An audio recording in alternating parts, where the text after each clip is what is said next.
ser a palavra de Deus, né? O que está escrito aqui, nós vamos interpretar. Por que nós vamos interpretar ela? Por que nós temos que saber qual é o contexto? Porque os autores dela não estão mais aqui para nós perguntar, Paulo, o que quer dizer quando escreveu as Gálatas falando a respeito da lei e da graça? Ele não está mais aqui. Então nós temos que agora estudar para entender o que eles queriam dizer e que vai dizer também, trazer esse ensinamento para nós nos dias atuais. Por isso nós precisamos estudar. Lembra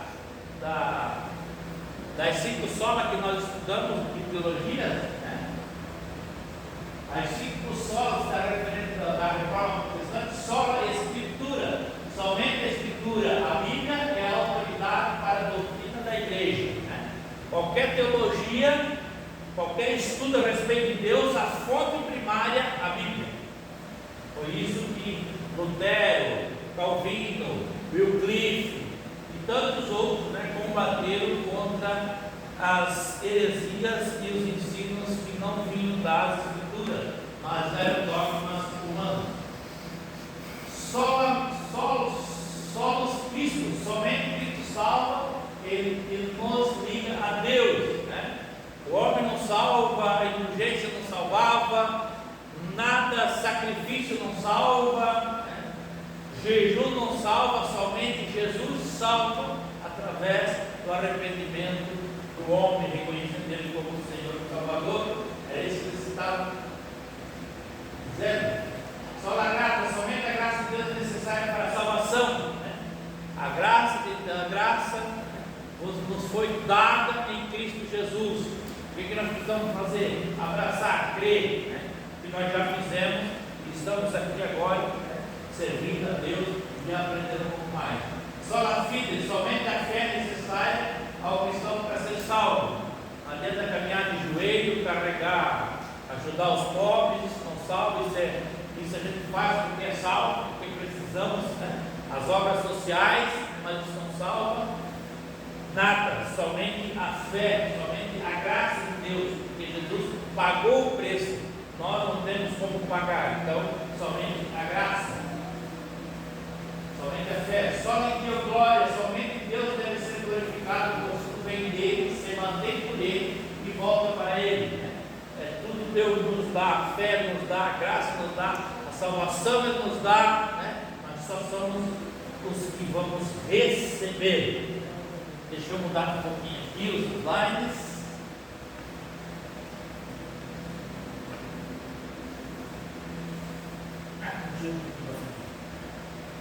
Só um pouquinho de história. Aqui vai dizer na nossa palavra de Deus, a fé não é irracional. Jesus ensinou que devemos amar a Deus com o nosso entendimento. A fé cristã não anula a inteligência nem distingue o pensamento. Ou seja, a nossa fé ela não a maioria das seitas ou teve um sonho, ou teve uma visão, ou teve uma revelação. A nossa fé era baseada na palavra de Deus. Então, é com racionalidade, estudamos a palavra, entendemos a vontade de Deus e seguimos por entendimento na fé, crendo nessa palavra como sendo a revelação. Por isso que diz que a fé não distingue a razão. Entender Agostinho de Hipona a expressão creio para compreender. Foi extraída de Isaías 7,9. Não credes, certamente não ficareis firmes. Que a Septuaginta traduz por não compreender, não compreendereis. Né? Nós cremos, né? Jesus disse que todo aquele que em mim crê não perece. Crer é entender que é Deus, que Jesus é para nós, que Deus preparou para nós. Para nós entendermos, nós temos que estudarmos, compreendermos com a nossa razão. Anselmo de Cantuária retomou essa ideia na Idade Média. Teologia cristã são os dados da revelação que possuem em ordem sistemática organizada ao longo dos séculos. Isso implica o uso da razão, daí os papéis do hermenêutica, né, e das ferramentas da teologia. Então, a nossa fé, ela não é algo mágico, né? Mas ela tem base, a base que é a palavra. Nós estudamos a palavra, aprendemos a palavra, né? E assim vamos desenvolvendo e sabendo a vontade de Deus. Aí no nosso livro ali está o que é teologia sistemática. Aliás, o que é teologia pentecostal. Teologia pentecostal se fundamenta nas Escrituras Sagradas, é histórica e mantém o pensamento teológico dos reformadores quanto às doutrinas cardeais, ou às doutrinas essenciais da fé cristã. Então, teologia pentecostal se fundamenta na palavra, na Bíblia, nas Escrituras Sagradas. É histórica e mantém o pensamento dos teólogos reformadores. Então, é uma continuidade daquilo que os reformadores, Martim Lutero e tantos outros já nos trouxeram.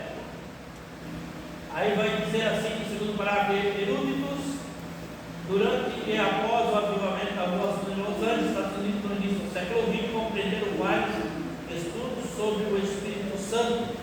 Ou seja, não era muito estudado, não era muito pulverizado a respeito da doutrina do Espírito Santo. A partir deste avivamento, na Rua Azusa, avivamento da Rua Azusa de Los Angeles, e que foi então mais dado ênfase à doutrina do Espírito Santo, a ação do Espírito Santo. Aqui onde era, e com essa doutrina do Espírito Santo, Daniel Berg, um navio, vieram ao Brasil para trazer em 1910 essa doutrina que hoje nós recebemos. Foi assim que começou o ministério da Assembleia de Deus, e aqui está Daniel Berg, um navio. Aqui a primeira irmã foi batizada com o Espírito Santo, ali no Pará, e é uma outra disciplina que está vamos estudar. Isso só para os irmãos terem uma noção.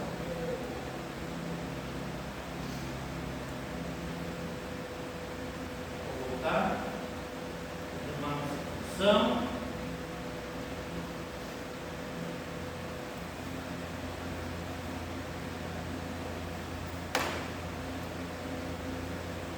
Então, continuando aqui agora nos slides, né? Nós vamos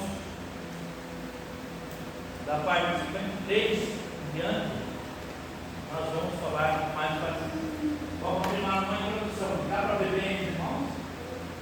Pegar bem aqui os slides, né? Nós vamos ler aqui teologia. O teólogo Paulo Jeffrey afirmou que a teologia é a hermenêutica da palavra de Deus, né? Ou seja, a interpretação. Hermenêutica, ciência, técnica que tem por objetivo interpretar os textos religiosos ou filosóficos, né? Então ele diz que a teologia é a hermenêutica, a teologia ela interpreta, né? Deus hoje estuda, nós estudamos. Cada vez que você pega a Bíblia para ler, você está praticando teologia, você está buscando compreender a vontade de Deus. O que Deus escreveu para mim nos Salmos, Deus escreveu para a minha vida nas cartas de Paulo, nos Evangelhos, né? Você está buscando uma compreensão, né? A vontade de Deus na tua vida. Então você está fazendo uma interpretação, uma hermenêutica. Você vai buscar compreender o que Deus está falando através desse texto. Prossegue, volta. Ao estudarmos teologia, estamos efetuando um ato investigativo, trabalho de exegese bíblica, que procura nas Escrituras a compreensão da palavra revelada. Vamos ler aqui, Salmo 23. O Senhor é meu pastor, nada me faltará. Qual era o contexto? Por que Davi falou isso? Quem falou? Foi Davi. Por que ele falou nesse contexto? O que quer dizer essas palavras que Davi quis dizer? O que o Espírito Santo está falando comigo? Você vai fazer uma exegese. Você vai buscar o significado dessas palavras. Exegese é a análise minuciosa, detalhada do texto bíblico, né? Por isso na Bíblia, você lê o texto e tem as referências aqui do lado, né? Do lado, aí embaixo. Aqui capítulo 2, né? O versículo 2. Ele falou ao homem, versículo dele, dizendo: vai por entre as rodas até debaixo dos querubins, e assim por diante. Aí tem aqui uma referência, Ezequiel capítulo o versículo deles é Apocalipse 8:5. O que vai dizer lá em Apocalipse 8:5? Aí você vai lá em Apocalipse 8:5.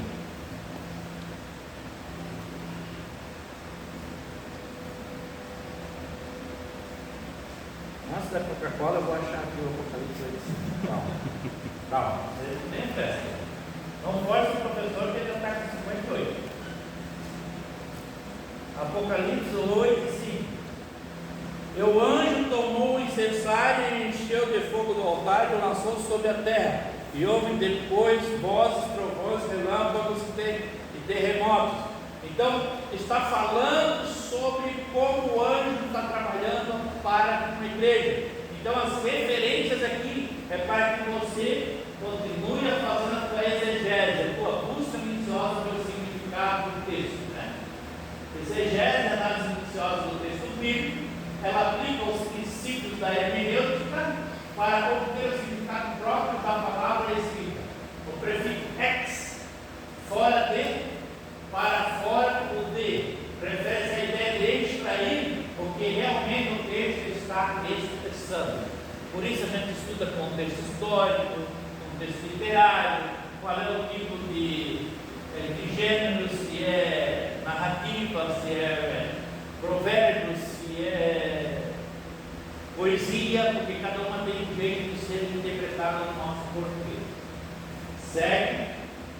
Portanto, a teologia é o saber das Escrituras, e o teólogo, aquele que é versado nesse conhecimento.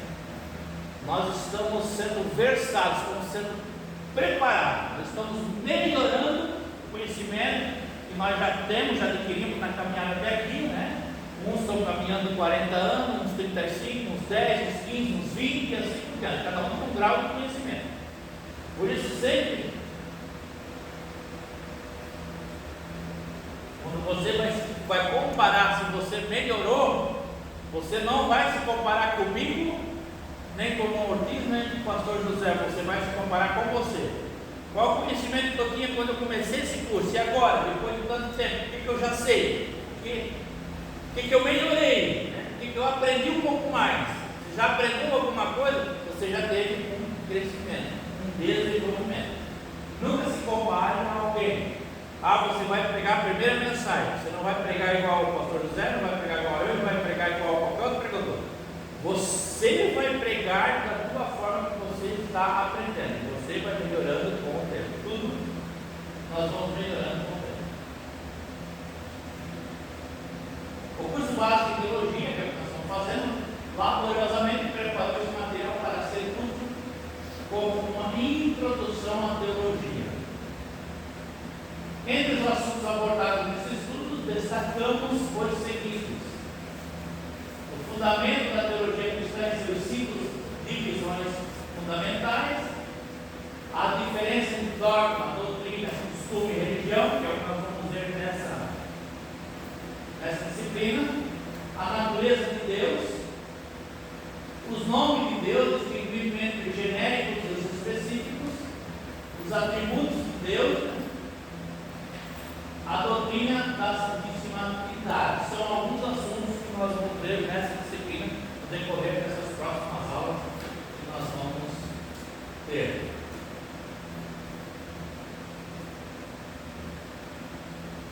Perguntas? Se eu estou falando muito rápido, vocês pedem para repetir. Porque às vezes eu falo tão rápido que eu engulo algumas letras na palavra que eu falo. Eu quero falar tudo de uma vez só. Então, vocês não entenderam. Quando homens e mulheres começaram a interpretar as ações de palavras divinas, surgia assim a teologia de como era a Bíblia. E por Deus ser ativo na história, até hoje nós encontramos com sua ação e refletimos sobre ela. Sendo assim, a teologia nunca cairá de moda. Será sempre uma tarefa da igreja que quer entender melhor o Deus que serve. Voltando um pouquinho. Então nós sempre temos, todo dia, tem coisas novas para nós aprendermos. Por quê? a história de Deus, né? O trabalhar de Deus, ele vai agindo na sociedade, na humanidade. Nós estamos caminhando para o arrebatamento, para o final dos tempos. Então os acontecimentos, conforme nós estamos na Escritura, eles vão nos mostrando e aludindo a estes acontecimentos, né? Coisas que nunca aconteciam estão acontecendo, coisas que aconteciam com menor intensidade ou estão com uma intensidade mais forte, e a Bíblia ela vem falando desses acontecimentos. Então Deus sempre está ativo, né? Ele sempre está falando na igreja, está trabalhando com o seu povo. A Bíblia, ela sempre vai nos buscar a nossa razão, a nossa consciência da presença de Deus. Por isso que Deus disse a Moisés: tu escreve na veiga da porta, na testa, nos braços. Para quê? Para quando as pessoas olharem para aqui, olharem na porta, elas vão ver a palavra de Deus, elas vão lembrar. Deus diz: Josué, não tira teu olho, não tira, né? Não se aparte do livro da lei. Por quê? Para lembrar, para que Deus pudesse abençoá-lo e ele entender que era Deus que estava na direção. Fala com Deus. Mas aí que eles enrolam aquele negócio no braço. Isso. Faz essa passagem. Faz essa passagem. Nas casas judeus tem na veiga da porta, né? Aonde? Por quê? Porque não tinha Bíblia escrita, não tinha o livro naquela época, só tinha os rolos, só os rabinos é que tinham. Então, né, quem tivesse um pouquinho de acesso, é como nos países fechados hoje, a Coreia do Norte. Coreia do Norte, quem tiver uma folha da Bíblia com alguns versículos já se alimenta. É uma vitória dele, porque são caçados de noite para não ter nada a respeito da Bíblia Sagrada. Segue. Deontologia, então, Deus, divindade de Deus, honra, ser pessoa, logia, tratado de doutrina, deontologia, estudo da pessoa ou do ser de Deus, que é a nossa disciplina. O que é teologia? O termo teologia é a junção das duas palavras, que é o Deus, logos, discurso. Foi usado pela primeira vez por Aristóteles, nós já vimos isso aqui, né? Platão, Aristóteles, já falei. O Novo Testamento não utiliza em nenhum momento o termo teologia para nomear a reflexão principal de Deus ali. Os pais apostólicos, os pais da Igreja Unida, os cristãos posteriores aos apóstolos, também não faziam uso, como nós vimos ali na. Né? Os pais da igreja, a partir do século III, já falamos, de forma mais elaborada, podemos definir teologia como a ciência que Deus, segundo ele, se revelou em sua palavra. E Deus nunca foi revelando totalmente, Ele foi se revelando aos poucos, durante os acontecimentos, no tempo. Por que Ele foi se revelando aos poucos? Né? Não sei, é a maneira de Deus trabalhar com a humanidade que Ele criou. Quem precisa da palavra de Deus, quem precisa de teologia, quem precisa conhecer a Deus, claro que todos, né? A pergunta do título poderia ser também: por que estudar teologia ou por que estudar a Bíblia? Infelizmente, muitos cristãos ainda se perguntam sobre a importância da teologia. Não se dão conta de que eles mesmos são teólogos. Então, a pergunta certa não é se deve estudar teologia, mas que tipo de teólogo eu sou, que tipo de crente eu sou, que baseia a sua fé na Escritura. Ou como diz, que vai pelos ventos de doutrina. Apareceu alguém, falou uma palavra, falou algo, é lá naquela igreja lá que eu vou, tem isso, tem aquilo, vem para cá, vai. Não, mas lá naquela outra, lá tem isso, tem outra coisa, milagre faz. Não, a nossa fé tem que estar, nós como crentes temos que ler a Bíblia, estudar a Escritura Sagrada, ter os nossos devocionais, nossa casa. Porque a nossa fé ela tem que ser baseada na Bíblia, na palavra de Deus. E esse conhecimento eu só vou ter lendo, estudando e buscando praticar. Sendo assim, fica evidente que todo aquele que discute sobre Deus, a sua obra, e sua obra no mundo está praticando teologia. Você sai para evangelizar, entregar um folheto, você está praticando teologia, você está falando sobre Deus. Você vai falar que, por exemplo, vai falar que é verdade que não basta apenas ter conhecimento das doutrinas bíblicas, nesse sentido. Conforme estamos definindo teologia, até um ateu pode ser teólogo, conhecedor dos dogmas cristãos. Por isso, vida espiritual saudável é fundamental. A prática, a Bíblia, ela tem que ser a minha prática do dia a dia. Ela tem que fazer parte das minhas ações. Ela tem que ser as minhas ações. Por isso, teologia não é a função de alguns especialistas na comunicação, mas deve ser de todos os crentes, de todo fiel. Do porteiro ao público, todos precisam estudar a Bíblia. Por isso, nós temos o hábito de ter a Bíblia. Não é para deixar somente aberta. Salmo 91 não proteger a casa, não protege nada. O ladrão entra ali, entrou aqui, roubou a Bíblia também. Não protegeu. E vai proteger a nossa vida de comunhão com Deus, nós temos vida com Deus. Para termos vida com Deus, temos que ter esta prática diária na nossa vida, na nossa caminhada. Obviamente, alguns são chamados para ser mestres, conforme Efésios 4:11. O fato de termos mestres não nos isenta da responsabilidade de termos conhecimento, ou menor ou maior. Então, nós precisamos buscar esse conhecimento, conhecer a Deus para servir. A história do cristianismo, temos muitos exemplos de má teologia, ou de mau uso da palavra de Deus. Como exemplo, temos a igreja medieval, que por estar firmada numa teologia equivocada, cometeu muitas barbaridades. Passar. Aqui diz, Oséias 6:3, conheçamos e prossigamos em conhecer ao Senhor. Esse conhecimento não é intelectual, mas é um conhecimento de convivência. Conheçamos, ter intimidade com Deus, andar com Deus.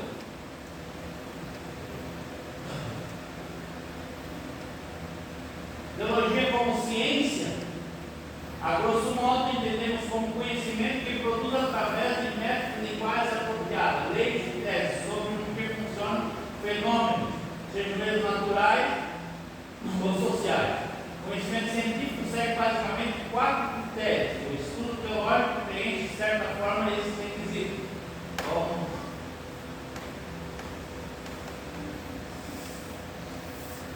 Porém, Deus criou, se revelou e continua atuando na história, e é nisso que a teologia se debruça, naquilo que ele escreveu, e conforme isso vai se desenvolvendo, conforme Deus vai trabalhando na história da humanidade. Como, por exemplo, temos a profecia histórica que se cumpre fielmente conforme as Escrituras, lá no capítulo de Daniel. Daniel, Deus revelou para eles acontecimentos desde a época dele até os finais do tempo. Então nós vamos acompanhando o desenvolvimento dessas profecias. A igreja vai acompanhando. E aí nós temos as divisões da teologia. Já no começo, no primeiro disciplina, eu fiz alguma alusão, Aqui nós temos a teologia exegética, teologia bíblica, teologia histórica, teologia sistemática, teologia prática. Aqui é os 3 andares da teologia, como é conhecido. Primeiro andar, teologia bíblica, sua preocupação é com a revelação de Deus contida nas Escrituras. A teologia bíblica, ela vai apresentar tudo que Deus revela na sua palavra. Nós vamos tudo pela Bíblia, pelos textos que já foram escritos pelos profetas, pelas histórias que já estão registradas na Bíblia. Teologia bíblica expõe as diferentes perspectivas teológicas encontradas na Bíblia, por isso podemos falar em teologia do Antigo Testamento, teologia do Novo Testamento, ou ainda teologia do Pentateuco, teologia de Paulo. O que Paulo falou sobre Deus? Qual era a teologia? Qual era o entendimento? O que Pedro falou sobre Deus? O que os apóstolos? Aí nós vamos para os pais da igreja. O que Tertuliano interpretou desse texto? O que Clemente de Alexandria interpretou teólogos daquela época, né? Eles eram versados em filosofia, teologia, astronomia, era a base, astronomia, filosofia, e aí estudavam teologia. Foram grandes vultos da época, não foram homens que não tinham conhecimento, eles tinham grandes conhecimento. Então a teologia bíblica, né, ela vai buscar o que o Antigo Testamento, o que o livro de Gênesis fala de Deus, o que Levítico vai mostrar a respeito de Deus de Cristo, né? O que o profeta Jeremias, quais as profecias que falam a respeito de alguma característica de Deus, ou onde está Cristo no livro de Isaías. São essas teologias bíblicas. Teologias proféticas. Dos livros proféticos. Segundo andar, a teologia sistemática, que é essa aqui, 4.2. Nela temos o desenvolvimento das doutrinas bíblicas, não só no texto sagrado, mas no desenrolar da história. Por exemplo, além de analisar a visão bíblica da justificação, ela estuda como essa doutrina foi compreendida ao longo da história da igreja. Então a teologia sistemática, ela parte da Bíblia para o desenvolvimento da história. Como que os pais da igreja ensinaram a doutrina da Trindade. Na era medieval, na era do iluminismo, que nós vamos ver em outras matérias, como é que era interpretado esses textos. Por isso, quando você vai ler algum livro a respeito da história da teologia, a história da igreja, a história dos pais da igreja, os concílios que tiveram, tudo isso para resolver questões doutrinárias. Podemos perceber como ela se relacionou, influenciou e foi influenciada pela filosofia, psicologia e sociologia. Teologia sistemática aborda disciplinas como soteriologia, a doutrina da salvação, antropologia, o estudo do homem, bibliologia, o estudo da Bíblia, entre outros, né?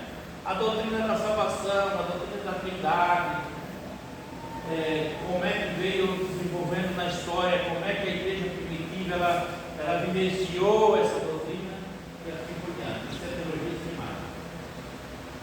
Terceiro andar, a teologia prática.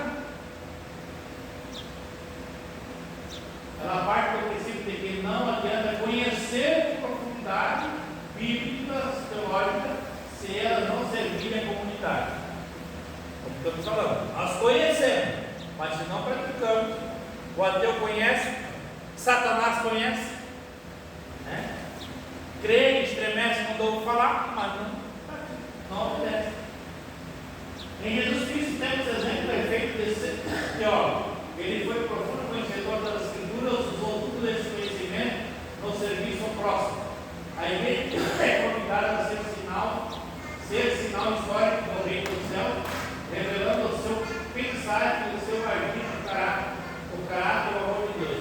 Jesus disse: eu não faço a minha vontade, mas a vontade daquele que me enviou. Né? Ele era 100% Deus, ele era onipresente, onipotente, onisciente, mas naquele momento ele estava 100% Deus, mas 100% homem. Então eu não podia usar a parte divina, só aquilo que Deus Pai lhe orientava. Né? Então ele foi 100% homem, mas não deixou. Só a Bíblia vai dizer em Filipenses 2 e 5 que ele se despiu, ele deixou a sua glória para viver como homem, para que pudesse então tomar a maldição do pecado sobre si, morrer no nosso lugar e depois nos justificar diante de Deus. Jesus é o maior exemplo, por quê? Porque ele fez a vontade do Pai, ele praticou, ele vivenciou, e a Bíblia Sagrada nós temos que praticar. E quais são as disciplinas da teologia prática? Diaconia, teologia pastoral, liturgia, homilética, aconselhamento cristão, é a prática, é o viver, é o dia a dia. É aquilo que nós fizemos. Você vai fazer uma visita, você está praticando o que você aprendeu. Você Você vai lá falar do amor de Jesus. Você vai lá dar um abraço a uma pessoa que está precisando, está passando por um momento difícil, né? Você vai lá dizer: olha, Jesus, né? Jesus está contigo, nós estamos aqui para te ajudar. E você vai lá, se coloca no ombro, debaixo da cruz dele, você está praticando o amor de Deus na sua vida. Você dá um conselho. Então, tudo isso que nós aprendemos tem que ser as nossas ações. A Bíblia Sagrada tem que ser as nossas ações de Deus. E a teologia exegética, péssima, né? Aqui a teologia exegética consiste em extrair o significado, que nós falamos do texto literal de qualquer texto. A exegese é a análise inicial do texto bíblico. Ela aplica os princípios hermenêuticos para o significado próprio da palavra escrita. O prefixo sex, né? Fora, tirar para fora, refere-se à ideia de extrair o que realmente o texto está expressando. Do grego, já falou sobre isso. Por isso, estuda os originários da Bíblia, contexto histórico, político, geográfico, social, religioso. Deu um livro ou trecho bíblico. O livro de Gênesis, como é que foi escrito, quando foi escrito, por quem foi escrito, que data foi escrito. Por que eu tenho que saber a data que foi escrito Gênesis? Porque a data que foi escrito Gênesis não tinha avião, não tinha helicóptero, não tinha asfalto, não tinha carro, não tinha camisa de malha, não tinha, né? Não tinha bonel, não tinha nada disso, era um outro contexto. E por que eles escreveram, como é que escreveram, de que forma escreveram? Lembra, né? Os textos maçoréticos escritos, né? Palavra por palavra, levava alguns dias, anos, meses, anos. Então todo esse trabalho que nós hoje temos em mãos, parece que é fácil, mas não foi. Teve uma história. Então a teologia exegética ela vai trazer, é como um filme, né? Você vai assistir um filme sobre dinossauros, né? E ali vai mostrar os dinossauros, como é que eles comiam, como é que eles voavam, como é que eles brigavam, como é que eles se matavam. Eles vão buscar lá no passado como é que eles viviam e mostrar isso para nós hoje, mostrar para a humanidade. É isso que a exegese faz com o texto bíblico. Ela vai buscar o significado, por que foi escrito, qual é o propósito dessa profecia, qual é o propósito dessa doutrina, por que foi escrito assim, por que Deus mandou se santificar, né? Por que João disse: não ameis o mundo, nem as coisas que no mundo há, porque o amor do Pai não está no mundo. Mas lá no capítulo 3,16, João disse, né, que Deus amou o mundo de tal maneira, porque deu seu Filho para que todo aquele que nele crê não pereça, mas tenha vida eterna. Mas como na sua epístola diz que não ameis o mundo, e na sua, o seu evangelho diz que Deus amou o mundo. Que mundo é esse? Né? O mundo que Deus ama, o mundo que Deus não ama. Né? Deus ama o mundo, humanidade, homem, mulher, sua criação. Deus não ama o mundo, o sistema pecaminoso, né? Que afasta o homem de Deus. Então a exegese ela vai fazer esse balanço, ela vai trazer à luz aquilo que foi escrito, de que forma foi escrito e por que foi escrito daquela forma. Está aqui o estudante fazendo um estudo da Bíblia, né? A exegese, ele vai tirar a Bíblia, né, para entender a Bíblia. Mas também tem a exegese. Exegese é tirar da tua cabeça e botar na Bíblia.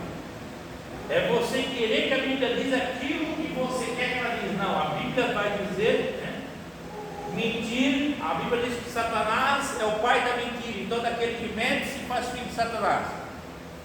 Mas que tipo de mentira? Mentira. Mentiu não é verdade, é natureza satânica.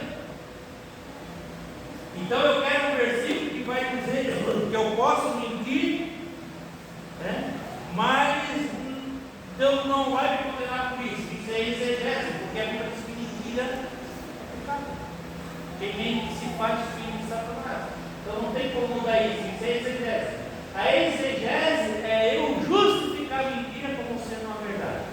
Não tem os provérbios aí no mundo que diz que uma mentira dita 10 vezes passa a ser uma verdade. Por quê? Porque a pessoa passa a acreditar naquela mentira. Isso é o que nem aquele mentiroso. O mentiroso ele mente tanto que ele mesmo acredita na mentira que ele prega. Já viu? O mentiroso é assim. Ele mente, ele até ele acredita naquilo que ele fala, que sabe que é mentira.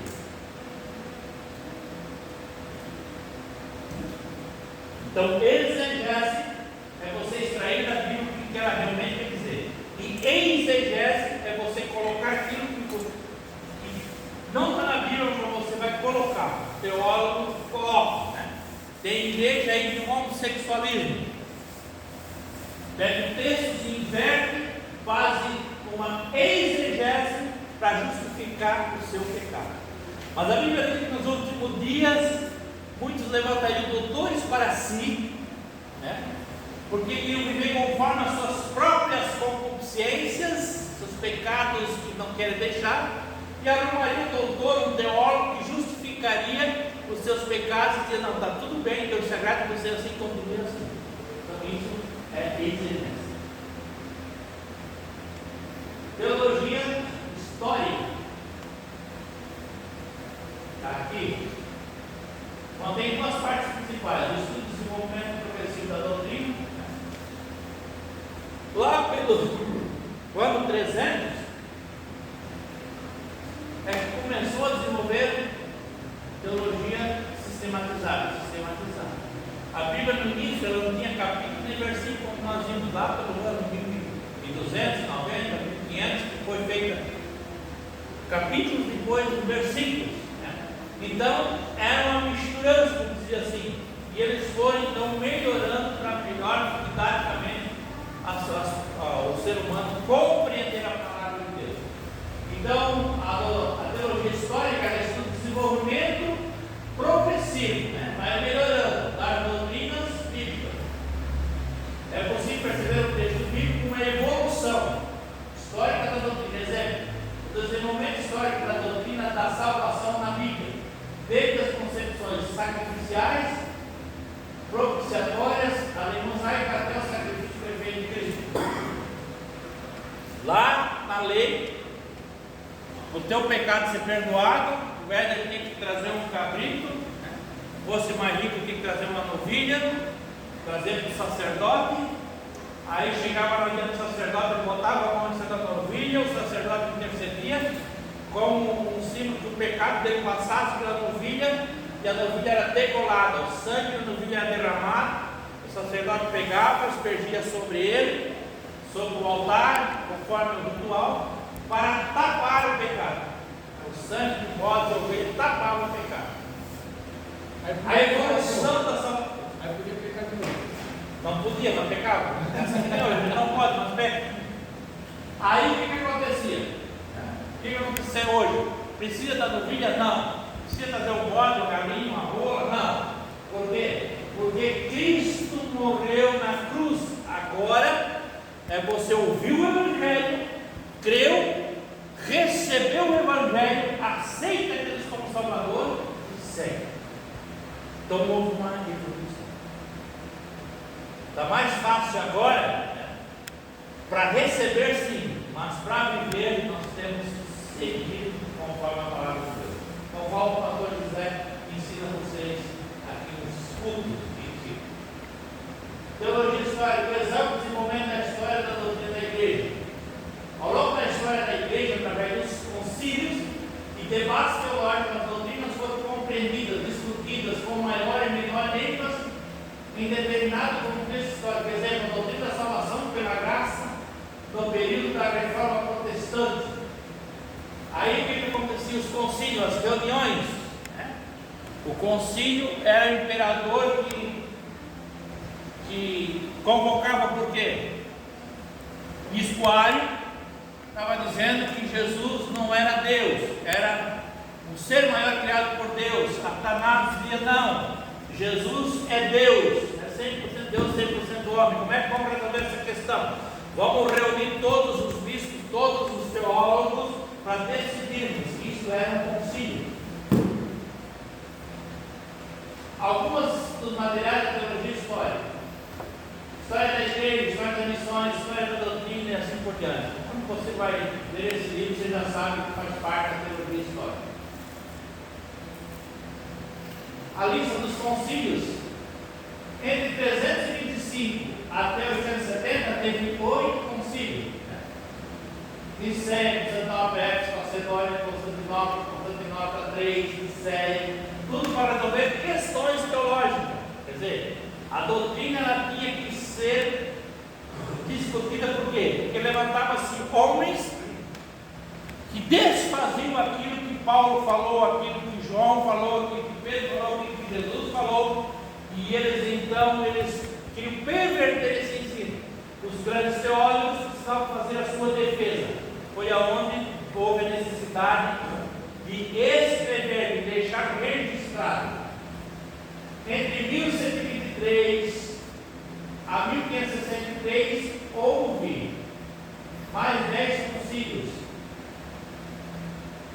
São 3 concílios. Me ajuda aí. 2, 4, 6, 8, 10, 11 concílios. Não vou ler ali. Fim do século XIX até o século XX, 2 concílios. Por que é usado sempre aqui o Vaticano, Igreja Católica? Porque é o maior grupo do cristianismo ainda, a Igreja Católica. Então, diante do islamismo, diante do budismo, diante do confucionismo, diante de todas as religiões, o cristianismo tem que firmar as suas verdades teológicas ou verdades bíblicas. Por isso que a necessidade de concílio. Nesses concílios, mesmo sendo Vaticano, existem teólogos protestantes que também participam. Por quê? Porque não é dogma da Igreja Católica, isto é defesa da Escritura Sagrada. Isso é só para vocês terem conhecimento dos concílios.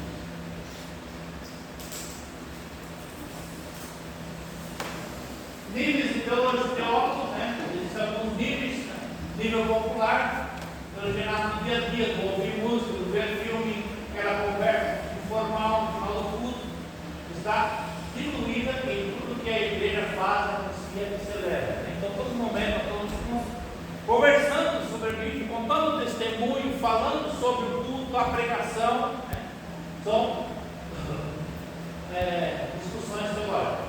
Assim, a visão a respeito do uso da Bíblia, de Deus e de Jesus, do ser humano, a salvação não aparece claramente, mas está presente e atuando.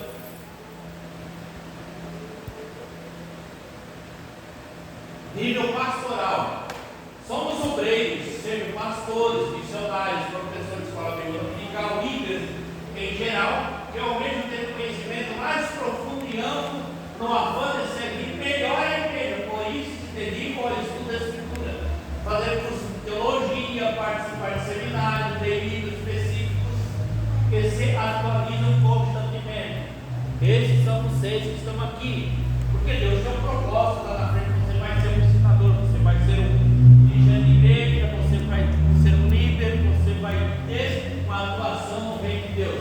Por isso, Deus abriu essa oportunidade do teu conhecimento ser melhorado, ser avançado. Nível acadêmico, e aqui vai os grandes teólogos, bacharel, mestrado, doutorado, pós-doutorado, então eles vão levantar outras teses, com mais profundidade, assim por diante. Eles se dedicam 24 horas por dia, muitas vezes.